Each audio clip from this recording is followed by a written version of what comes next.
Hello students, how are you all? I hope you all are fine.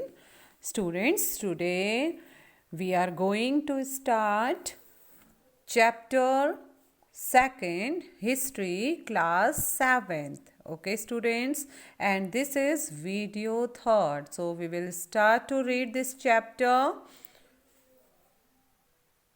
Students, today we have to start from types of land. Okay, भूमि के प्रकार.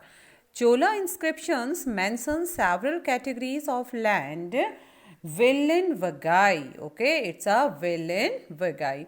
सो चोला inscriptions जो चोल के अभिलेख थे उनमें भूमि की सेवरल कैटेगरीज ऑफ लैंड, उसमें भूमि की विभिन्न कोटियों का, विभिन्न कैटेगरीज का उल्लेख मिलता है, जैसे विलेन वेगाई.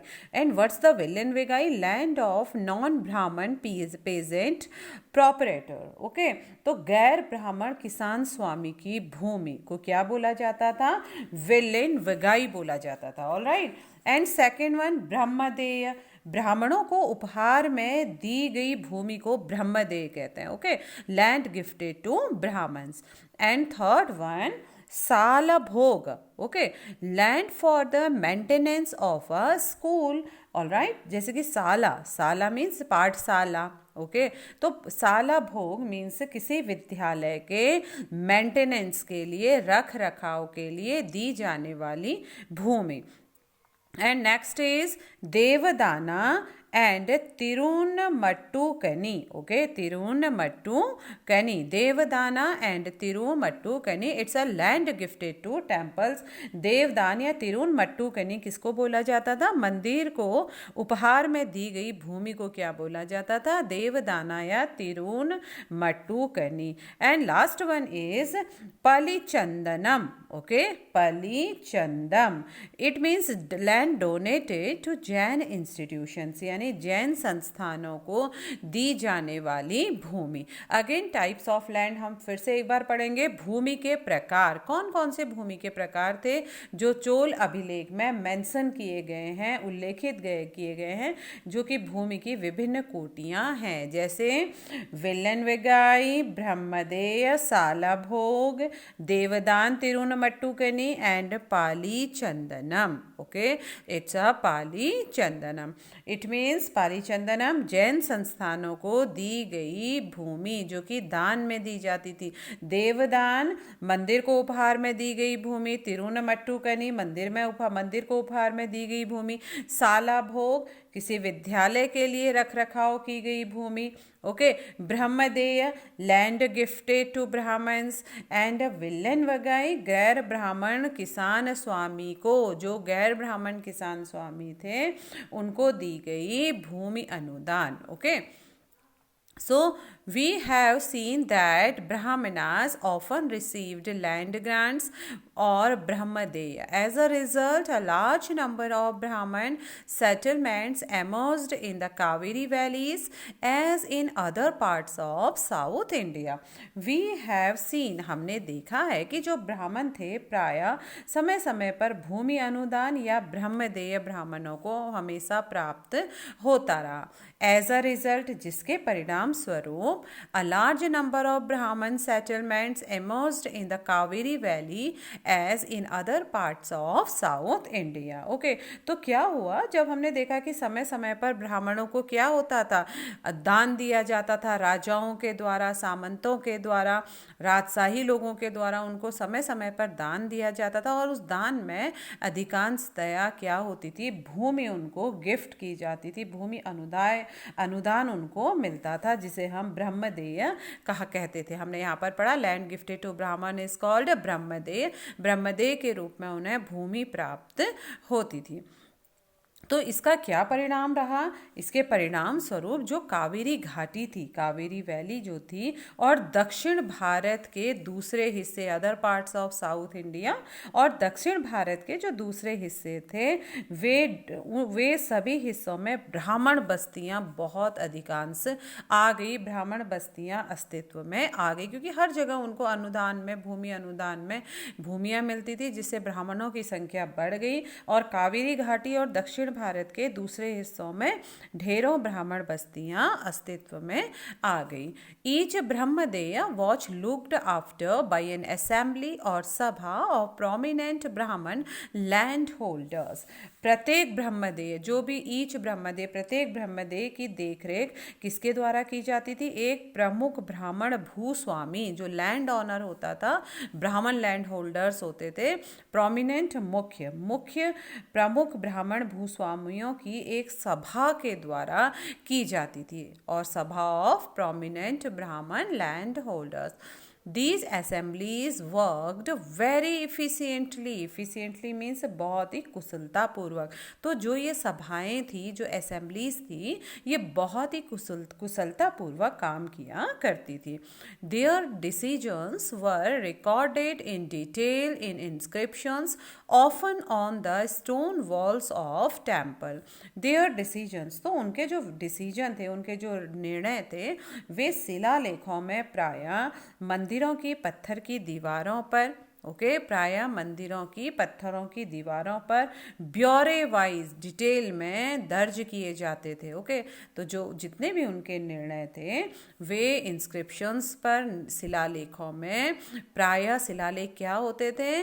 दीवार की मंदिरों की पत्थरों की दीवारें शिलालेख के रूप में काम करते थे. उसमें उनका पूरा ब्यौरा दर्ज किया जाता था. Associations of traders known as Nagaram, Nagaram also occasionally performed administrative functions in towns. और नगरम के नाम से, जो ये नगरम था, नगरम के नाम से जो व्यापारी संघ थे, वे भी अक्सर शहरों में प्रशासनिक कार्य, एडमिनिस्ट्रेटिव फंक्शंस, प्रशासनिक कार्य संपादित करते थे.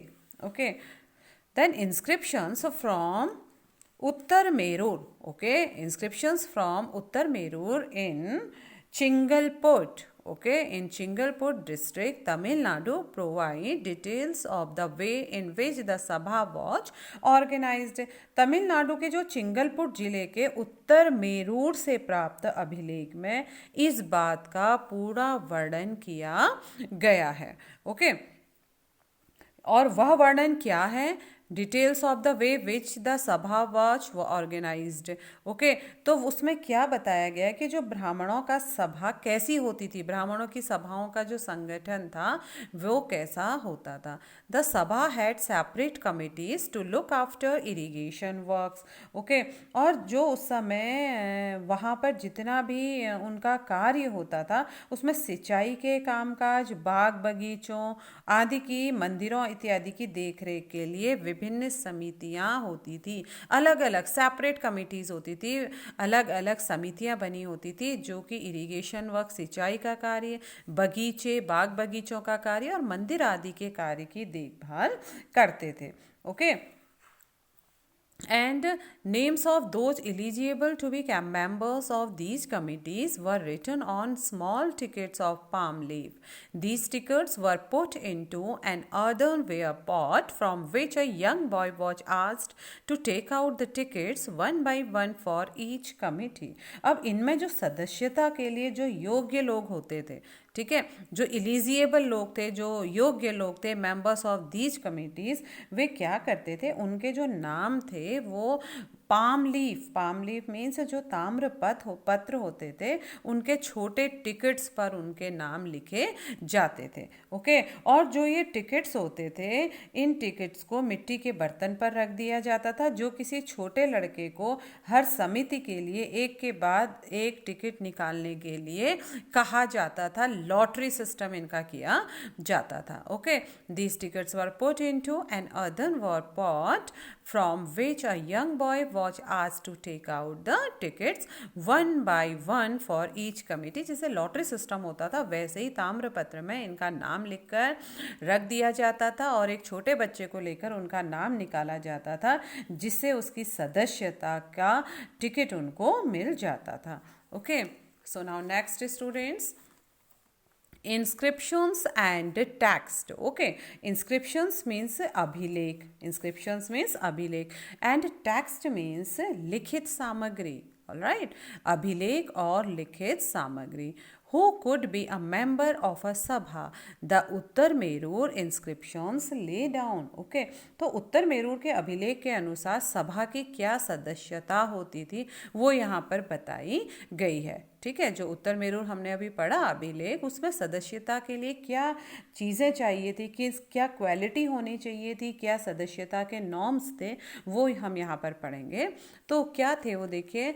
All those who wish to become a members of the sabha should be owner of land from which land revenue is collected. Okay, so all those who wish to become member of the sabha, सभा के जो भी लोग सदस्य बनना चाहते थे या सभा की सदस्यता के लिए इच्छुक लोगों को क्या होना था. Should be owner of land from which land revenue is collected. उनको ऐसी भूमि का स्वामी होना चाहिए जहाँ से भू राजस्व, रेवेन्यू, भू राजस्व वसूला जाता है. ये सबसे पहले उनकी सदस्यता का क्या था, नॉर्म्स था, नियम थे. They should have their own homes. दूसरा, उनके पास अपना घर होना चाहिए. Third, they should be between 35 and 70 years of age, जैसा कि यहाँ पे है. और जो उसमें सदस्यता प्राप्त करना चाहते थे उनकी एज 35 से 70 के बीच की होनी चाहिए थी. Okay, they should have knowledge of the Vedas. और उनको वेदों का ज्ञान होना चाहिए. ये भी एक बहुत इंपॉर्टेंट कंडीशंस थी who could be member of a सभा उनके लिए. Okay, they should be well versed in administrative matter and honest. Okay, administrative matters, प्रशासनिक मामले. ठीक है, ऑनेस्ट, ईमानदार. उनको प्रशासनिक मामलों का की अच्छी, वेल वर्स्ड, अच्छी जानकारी होनी चाहिए एवं ईमानदार होना चाहिए.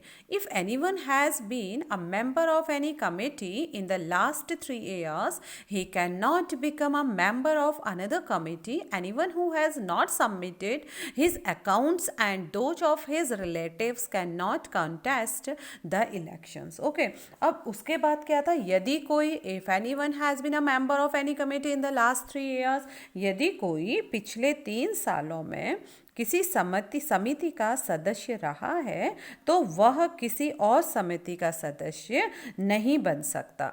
ओके, जिसने अपने या anyone who has submitted his accounts and those of his relatives can not contest the election, जिसने अपने या अपने संबंधियों के खाते जमा नहीं कराए तो वह चुनाव भी नहीं लड़ सकता. ये सारी शर्तें थी किसके लिए, who could be a member of a सभा. एंड कहाँ से हमें इस चीज़ की जानकारी मिली, द उत्तर मेरूर इंस्क्रिप्शंस में ये सारी बातें दी गई थी. Okay, so next, while inscriptions tell us about kings and powerful men, here is an excerpt from the Periyar Puram, a 12th century Tamil work which inform us about the lives of ordinary man and women. तो अब देखो students, जब inscriptions हमें बताते हैं, अभिलेखों में हमें यह पता चलता है कि टेलस हमें बताते हैं कि किंग्स एंड पावरफुल मैन, राजा और शक्ति संपन्न पुरुषों के बारे में यहाँ पर हमें जानकारी तो प्राप्त होती है. Okay, is an excerpt from the Periyapuranam. और ये कहाँ से हमें मिलती है, ये पेरियापुरम से के एक उद्धरण में हमें बताया गया है. सेंचुरी 12th सेंचुरी, 12वीं शताब्दी में की तमिल एक कृति थी, एक तमिल काव्य था पेरिपुरम, उसमें ये सारी चीज़ें बताई गई हैं. और लेकिन यह जानना बड़ा मुश्किल था.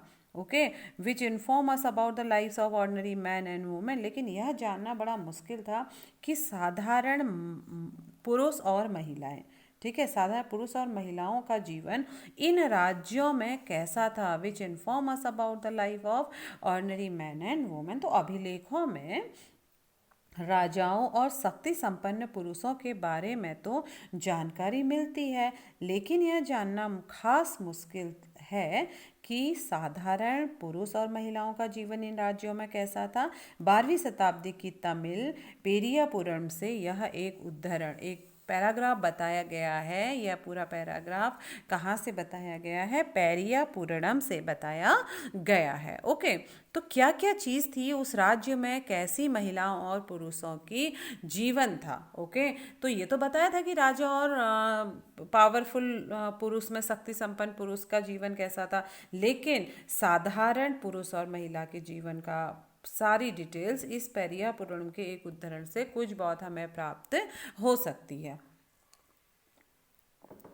On the outskirts of Adenauer, okay, or on the outskirts of Adenauer was a small hamlet of Puliyas, a name used for a social group considered outcast by a Brahmins and Villals. Okay, तो देखिए अडनूर की, okay, एडनूर की frontier, outskirts, outskirts में सरहदें, अडनूर की सरहदों पर फूस की पुरानी छाजन, ओके, फूस की पुरानी साजन, छाजनों वाली, छाजन मतलब जो छप्पर होती हैं, छप्पर वाली छोटी छोटी झोपड़ियों से अंटा पड़ा पुलाया, ओके, पुलाया जो कि एक ऐसा समूह है, एक सोशल ऐसा ग्रुप है जिसमें ब्राह्मण और वेलाल, ओके, प्रतिष्ठित समाज के बाहर मानते थे। इनको क्या माना जाता था? एक ऐसा समूह जिसे ब्राह्मण और वेलाल प्रतिष्ठित समाज के बाहर मानते थे। लोगों का एक छोटा सा क्या था? पुरवा था, लोगों का एक छोटा सा पुरवा था। Thatches means छप्पर, inhabited by agrarian labor engaged in manual occupation, जिसमें छोटे किस्म के पेशों में लगे खेतीहर मजदूर रहते थे। ठीक है, agrarian labours engaged in manual occupation, जो कि क्या करते थे? खेती करते थे, छोटे पूर्वे के लोग वे रहते थे। In the thresholds of the huts, covered with strips of leather, little chickens moved about in group. Dark children who wore bracelets of black iron were prancing about carrying little puppies. अब देखिए चमड़े की पट्टी से, okay, strips of leather, strips of leather चमड़े की पट्टी से घिरे हुए झोपड़ियों, हैट्स कवर्ड, थ्रेशोल्ड, झोपड़ियों के अहातों में लिटिल चिकन्स, छोटे छोटे मुर्गे मुर्गियां, मूव्ड अबाउट इन ग्रुप्स, जो समूह में घूमते थे। Dark children who were bracelet, dark children गहरे रंग के बच्चे, ओके, जिनका कलर क्या होता था? गहरा काले रंग के जो बच्चे होते थे, डार्क सांवले रंग के जो बच्चे होते थे, वे काले लोहे के ब्रेसलेट मीन्स कंगन पहने हुए थे। And iron were prancing about carrying little puppies, और उन्होंने छोटे छोटे पिल्लों को उठाए हुए उसको चल रहे थे, उछाल रहे थे। In the shade of the Marudu, okay, in the shades of Maradu Arjuna trees, a female laborer put her baby to sleep on a sheet of leather. There were mango trees from whose branches drums were hanging and under the coconut palm. अब जो Marud trees थे, ठीक है, इन the shade of Marud, जिसको arjuna trees भी कहा जाता है, मारूड पेड़ की छाया में एक फीमेल लेबर, एक मजदूरनी, मतलब एक महिला मजदूर ने अपने बच्चे को, put her baby to sleep on a sheet of leather, अपने बच्चे को चमड़े की एक चादर पर सुला दिया। Okay, there were mango trees from whose branches drums were hanging, और क्या किया? वहाँ पर आम के पेड़ भी थे। All right, there were mango trees, वहाँ पर आम के पेड़ भी थे। From those branches drums were hanging, जिनकी शाखाओं पर ड्रम, ड्रम मीन्स जो ढोल नगाड़े होते हैं, ड्रम लटके हुए थे, नगाड़े लटके हुए थे। And under the coconut palms, और नारियल के पेड़ों के नीचे, in little hollow on the ground, जमीन पर बने छोटे छोटे गड्ढे, tiny headed beaches, beaches means female dog, कुतिया, ओके, गड्ढों में छोटे सिरे वाली फीमेल पिल्ले जो थे को दूध पिलाने के बाद, आफ्टर वेल्पिंग, ओके, दूध पिलाने के बाद वे लेटी हुई थी। द रेड लाल कलगी, the red crested cocks, okay, तो जो लाल कलगी वाले मुर्गे, लाल कलगी मालूम है ना आपको, रेड कलर का जो उनका क्या लगा रहता है, कलगी लगी रहती है, वाले मुर्गे ने crowed before dawn calling the brawny Puliyar plural to their day's work. Okay, तो जो लाल कलगी वाले मुर्गे ने पौ फटने से पहले, पौ फटना मतलब सुबह, देयर डेज वर्क, सुबह दिन के काम उठने से पहले, before dawn calling, dawn means प्रातः का समय, मतलब धूप निकलने से पहले का समय, जो रात जब जस्ट खत्म होती है और प्रातः काल प्रारंभ होता है उसे डॉन कहते हैं। Dawn calling the brawny Puliyar. Okay, और प्रातः मुर्गे ने पौ फटने से पहले तगड़े पुलेयार, पुलेयार बोलते हैं पुलाया का बहुवचन, प्लूरल ऑफ पुलाया, पुलाया का बहुवचन को 2 दिन के काम पर जाने की हाँक लगाते हुए क्या दी, बाग दी। ओके, बाग दी मतलब जैसे जब मुर्गा क्या करता है, कुकड़ी कू करता है, voice of the wavy haired Puliya. Okay, and wavy haired pulia women singing as they were husking paddy, paddy means धान की फसल, ठीक है, हस्किंग धान कूटती फसल, लहरदार बालों वाली, हस्क। ओके, तो वेवी हेयर्ड पुलिया वुमेन, धान कूटती लहरदार बालों वाली पुलाया स्त्रियों के गाने की आवाज रोजाना कांजी ट्री, ओके, कांजी वृक्ष की छाया में फैलती थी। ऑलराइट, तो यहाँ से हम फिर से पढ़ेंगे student, the red crested cock. Okay, the red crested cock, लाल कलगी वाली मुर्गी। Okay, crowded before dawn calling the brawny Puliyar, वो क्या कर रही थी, to the day's work and by day under the shade of the kanji tree span, before dawn calling the brownie puliya to their day's work and by day under the shade of the kanji tree spread the voice of the wavy haired puliya women singing as they were husking paddy। तो जो लाल कलगी वाली, देखिए, the red crested cock, लाल कलगी वाली मुर्गे ने, लाल कलगी वाले मुर्गे ने पौ फटने से पहले, मतलब सूर्य उदय से भी पहले, जैसे ही प्रातःकाल प्रारंभ हो रहा था उससे पहले, पुलेयार, पुलेयार किसे कहते हैं, प्लूरल ऑफ पुलाया, ठीक है, पुलाया का बहुवचन, पुलेयार को दिन के काम पर जाने की आवाज दी और बाग दी, आवाज दी और बाग दी मतलब कुकड़ी को करके उसे जगाया, और धान कूटती हुई, वर फुस्किंग पैडी, ओके, हस्किंग पैडी, और धान कूटती हुई लहरदार बालों वाली पुलिया स्त्री, जिसके बाल क्या थे, बड़े सुंदर से वेवी थे, वेवी हेयर थे, बाल लहरदार बाल थे, वो पुलिया वुमेन, वो पुलिया महिला के गाने की आवाज, सिंगिंग, गा रही थी, गाने की आवाज रोजाना कांजी वृक्ष की छाया में फैलती थी। Okay, so next students, yes, China under the Tang density. Okay, अब हम पढ़ेंगे तंग राजवंश चाइना के अंदर, तांग वंश के युग का चीन। Okay, China under the Tang density, density means राजवंश या वंश, क्लैन बोलते हैं। China under the Tang density यानी ताग वंश के युग का चीन, या ताग वंश के अंदर चीन।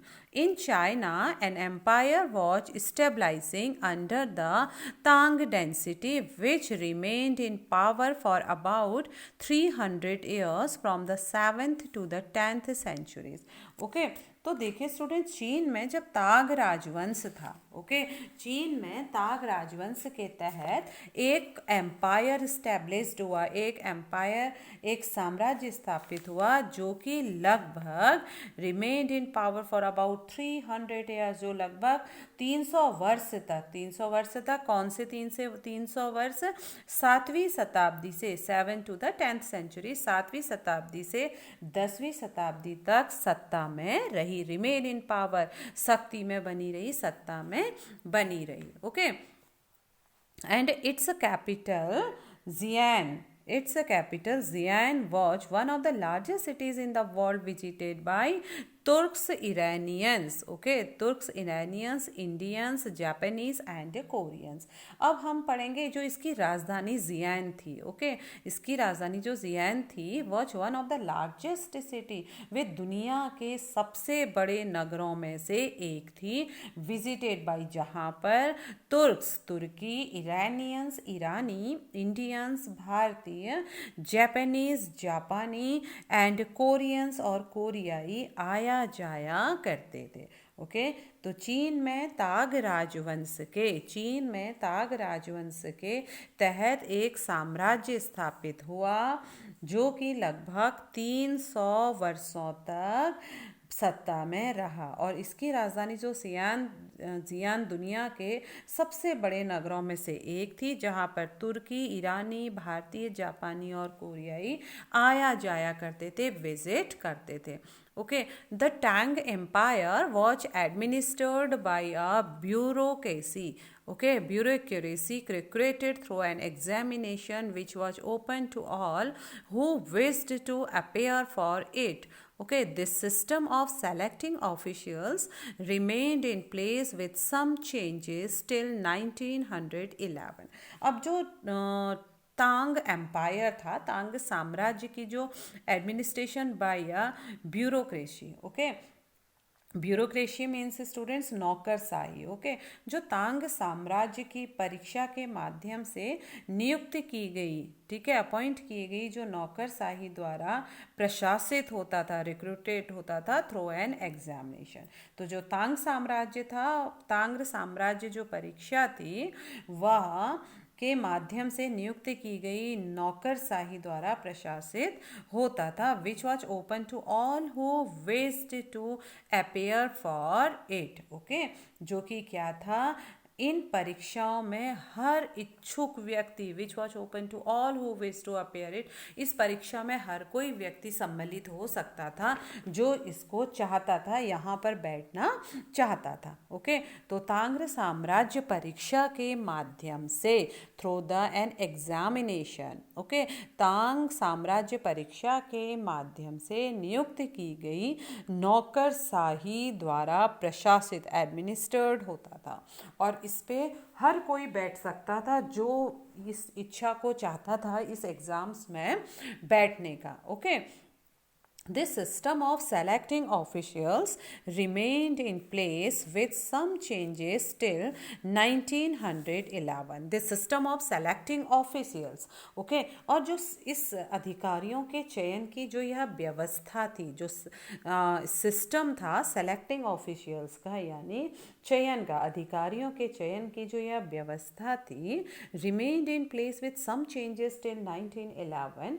यह क्या हुआ, कुछ बदलावों के साथ 1911 तक ये कायम रही, ओके। तो अधिकारियों के चयन की जो यह व्यवस्था थी कुछ बदलावों के साथ 1911 तक कायम रही। So in what ways this system different from those prevalent in the Indian subcontinent, alright. So in what ways was, हम भारतीय उपमहाद्वीप में प्रचलित व्यवस्थाओं से यह व्यवस्था किन मायनों से भिन्न थी, क्या आप बता सकते हैं? इन व्हाट वेज, किन माध्यम से, किन तरीकों से was the system different from those prevalent, prevalent means प्रचलित, प्रीवैलेंट मीन्स प्रचलित, इंडियन सब कॉन्टिनेंट, भारतीय उपमहाद्वीप। तो स्टूडेंट्स, भारतीय उपमहाद्वीप में प्रचलित व्यवस्थाओं से यह व्यवस्था किन मायनों में भिन्न थी, ओके। तो हम इसको कंपेयर कर सकते हैं। Now imagine, now students, you have to imagination about this topic and it's a imagination time, okay। अब आपको कल्पना करनी है, तो कल्पना कीजिए, क्या कल्पना करनी है? Let's see, you are present in an election for a sabha, describe what you see and hear, okay। तो क्या आपको कल्पना करनी है स्टूडेंट्स? आप एक सभा के चुनाव में मौजूद हैं, you are present in an election for a sabha, आप एक सभा के लिए, एक चुनाव है वहाँ पर, उस सभा में उस चुनाव के लिए मौजूद हैं, आप प्रेजेंट हैं. So describe what you see and hear, तो यह बताइए, यह डिस्क्राइब करिए, यह वर्णन करिए कि आप वहाँ पर आप जो कुछ भी आप देख और सुन रहे हैं, ठीक है, उसका आपको क्या करना है, डिस्क्राइब करना है. इट मीन्स कि आप एक सभा के चुनाव में मौजूद है, वहाँ पर कोई एक सभा है जहाँ पर चुनाव हो रहा है, ठीक है, और उस चुनाव में आप जो भी देख रहे हैं और सुन रहे हैं उसका वर्णन आपको करना है. आपको इमेजिनेशन करना है कि वहाँ पर क्या क्या चीज़ें हो रही होंगी चुनाव से रिलेटेड. कौन वहाँ पर नियुक्ति अधिकारी होगा, कौन से वहाँ पे कैंडिडेट होंगे जो इलेक्शन में खड़े होंगे, और वोटर्स कौन होंगे, और वोटिंग प्रोसेस क्या होगी, ठीक है, और कैसे वहाँ पर लॉटरी सिस्टम है या वोटिंग प्रोसेस है, और कैसे वहाँ पर जो इलेक्टेड पर्सन है, जो कैंडिडेट है, जो इलेक्शन में खड़ा हो रहा है, तो उसके लिए क्या क्या कंडीशंस है, किन बातों पर वह उसके नॉर्म्स उसके अकॉर्डिंग होंगे, ठीक है. तो ये सारी चीज़ें आपको इमेजिनेशन करनी है. All right, students, now this chapter is finished, and tomorrow we will start writing work of chapter 2. Okay, so students, have a nice day. Take care. Bye bye.